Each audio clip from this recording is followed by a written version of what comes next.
talk to you about a quote that you put out on one of your posts. It was by Yoda: "Do or do not. There is no try." Well, you want to elaborate a little bit on that? Yeah, so that quote came up in one of our communications classes this year.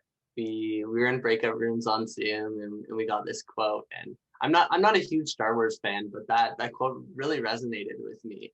And I think it's really because there's things in life that you'll start thinking about doing, and you're like, oh, I'm too busy. I don't want to. It's gonna be too much effort. I don't know if I'll learn anything. I don't know if I'll be good at it. But realistically, you need to go for it. You need to go and do it, right? Like, go out and do that. Don't try to do it. Don't put half of an effort into it. Go 100% with everything you're doing.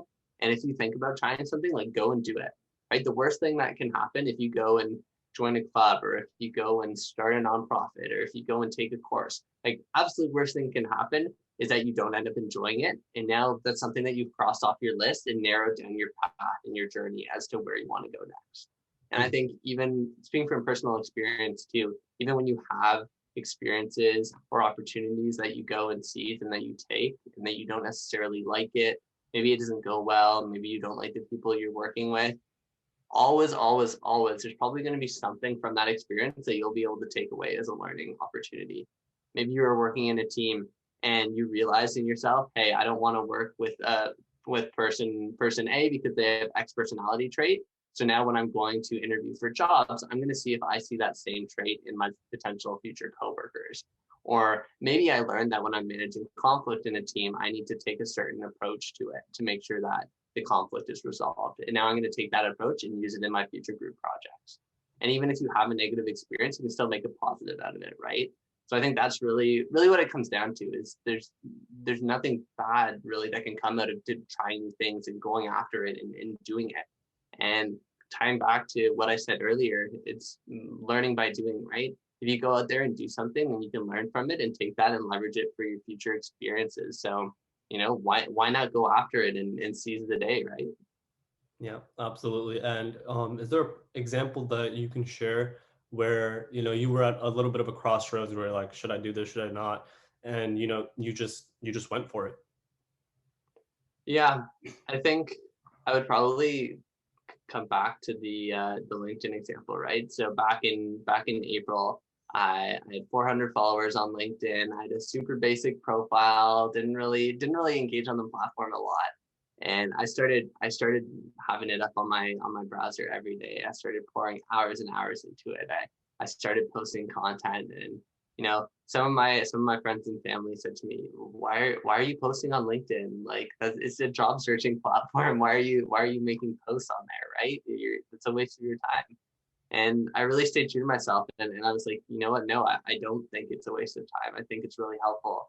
And like I said earlier, even if there's one thing that people can find value from and find helpful from that post, then that's a win in my book, right?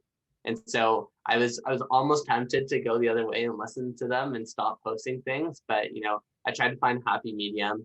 At that point in April, I said, okay, let's try posting every day, and that was getting too much, right? Especially for people, seeing Matt Parkin posted right in their feed all the time. I didn't want to be spamming people, right? And it also is a little bit draining if you're trying to pump out a post every day. And so that was when I said, okay, maybe I'll draw back and post 2 or 3 times a week. And that's been something that's been really manageable for me in terms of my time effort putting into coming up with posts. I think it's appreciative from my following and my audience too, right? Making sure that I'm not posting too frequently, because there are people that I see that post multiple times a day, and if it's a good post, I don't mind reading it, right? But if it's a bad post, then it's like, okay, I've already seen you twice. I want to see someone else now in my feed. So I think that's something to keep in mind in terms of whatever you're doing.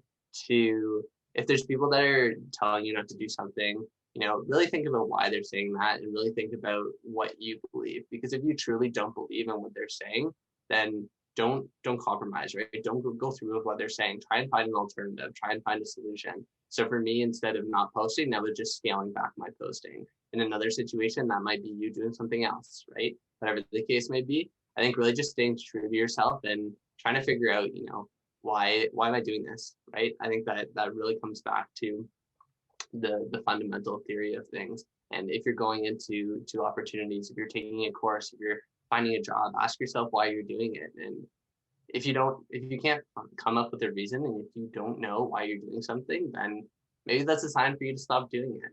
But for me, with my posting, I knew why I was posting. I wanted to help people, and people reading my posts would find help from them. So that's why I kept doing it. I stuck with my why and I kept doing that. So just moving forward with whatever you're doing in life, just always come back to that why. You're getting down or frustrated or tired, and really take a step back and look at your life.